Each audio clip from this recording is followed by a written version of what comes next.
जी शिवाय नमस्तुभ्यम हर हर महादेव। तो कैसे हैं आप सब? आप सभी का मेरे चैनल पर बहुत बहुत स्वागत है। आशा करता हूं कि आप सब स्वस्थ और सुरक्षित होंगे। तो दर्शकों, अगर आप भी मंदिर में या किसी भी जगह चबूतरे पर, अपने पितरों के चबूतरे पर, देवी देवताओं के चबूतरे पर या देवी देवताओं के मंदिर में दीपक लगाते हो तो दो बातों का अवश्य ही आपको ध्यान रखना, नहीं तो आपका वह दीपक लगाना सिद्ध नहीं होगा, आपका वह कार्य सिद्ध नहीं होगा। बस दो बातों का आपको ध्यान रखना है दीपक लगाते समय। पहली बात यह है कि अगर आप किसी भी मंदिर में या किसी माता को दीपक लगाते हो तो दीपक लगाकर आपको आना नहीं, वहाँ पर रुकना है जब तक कि दीपक जलता रहे। इस बात का शिव पुराण में स्पष्ट रूप से कहा गया है कि पूजनीय पंडित जी ने कहा था कि जब भी हम दीपक लगाते हैं तो हमें कम से कम थोड़े टाइम तो रुकना ही चाहिए। जो हमने दीपक लगाया है तो रुकना होता है। तो दर्शकों, दूसरी बात यह है कि जब भी हम दीपक लगाते हैं तो दो प्रकार की बत्तियां होती हैं, एक लंबी बत्ती होती है, एक गोल बत्ती होती है। सबसे पहली बात यह है कि लंबी बत्ती, हमको जो भी हमारी देवी है उनको हमें लंबी बत्ती लगाना है। जैसे कि माता की पूजा हो या कोई व्रत हो तो हमें लंबी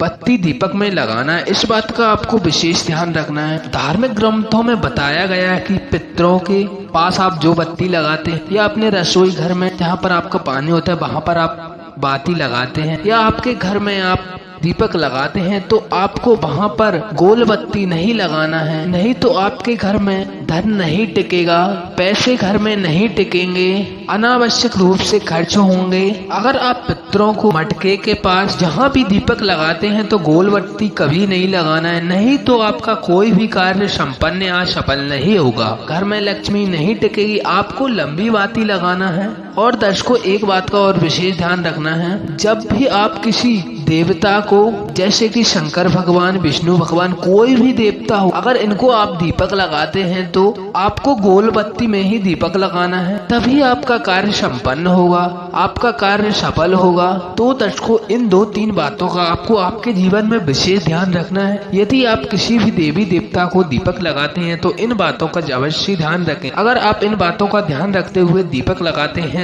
तो ही आपका कार्य सफल होगा, तो ही आपको धन की प्राप्ति होगी, आपका हर कार्य, आपकी हर मनोकामना तभी पूर्ण होगी। तो दर्शकों, अगर वीडियो अच्छी लगी हो तो वीडियो को लाइक करें, कमेंट में श्री शिवाय नमस्तुभ्यम जरूर लिखें और चैनल को सब्सक्राइब करें, घंटी को दबाना ना भूलें।